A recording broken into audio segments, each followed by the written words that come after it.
Good morning mga budil. Isang magpapaalang araw sa ating lahat. Another day, another vlog. Mag-abuno ako ng sitaw. Pampahaba ng buhay. Kasi sila ay mga payat. Mga naninilaw yung mga dahon. Ayan, mga naninilaw ang dahon. Yan po ay mga isang linggo nang mahigit na naka-transplant.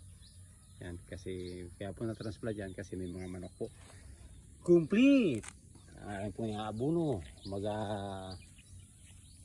Kung tayo sa gilid tayo mag-aabuno. Ano po, parang sample po kayo, parang ganito lang, ganyan po kalayo, bubutasan nyo dito, malagay po tayo ng mga ganyan karami. Yan, gilid lang po, gilid. Yan, ibabaw nyo po para po hindi siya tumakbo. Yan, ganyan lang po mga kamukutin, konti lang. Kasi kung masyado marami, ay baka naman po sila ay mamatay. Halos 5 grams. Kaya ganyan lang po mga kabutil ang pag-side seeding, 5 side na pag-aabuno. Ano po?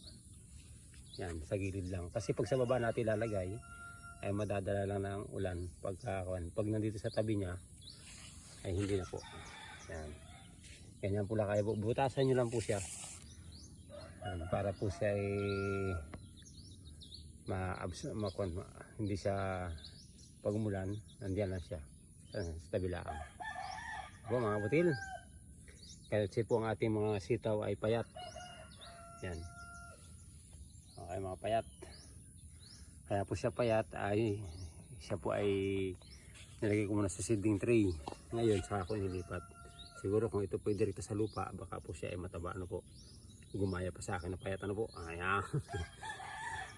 Okay lang po payat, basta walang sakit. Ano po mga kabutil, sana may natutunan po kayo po mga kabutil sa pag-abuno. Yan, ako po ay ang ginagamit ko complete na po para diretsuhan na. Yan, kasi nasubukan ko na po ito sa matagal na panahon. Gumaganda rin naman gumaganda rin naman. Yan, kasi kapag dadaan po tayo sa mga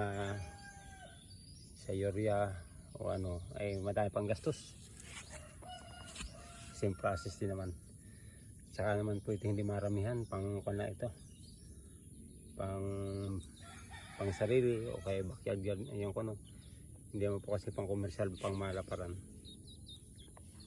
Konti lang, kumbaga sa natin, pamparaos ng buhay. Ayan, basta makaraos lang tayo, walang problema, walang sakit, ayos na. Ayan mga butil, ganun lang ang buhay. Ayan, makulimlim, saktong-sakto yan mga butil. Kasi sila ay matutunaw agad sa loob. Kasi nung ako po yung nagdilig dun isang araw, kasi ang ginawa ko po sa okra ay binanaw ko sa tubig. Ang problema, umulan, ay malamang nadala po yun, nahugasan. Ito, mahugasan man siya, at least walang problema. Kasi nasa puno lang siya mapunta, matutunaw lang siya. Ano po mga butil? Yan, ganyan na po kalayo.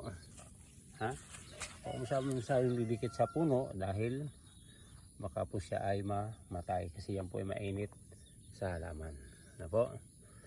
Pag mga ganyan na po ang distansya, ay ayos na po yan. Yan, abutasan nyo lang po para hindi po siya tumakas. Natakas po yan eh. Yan.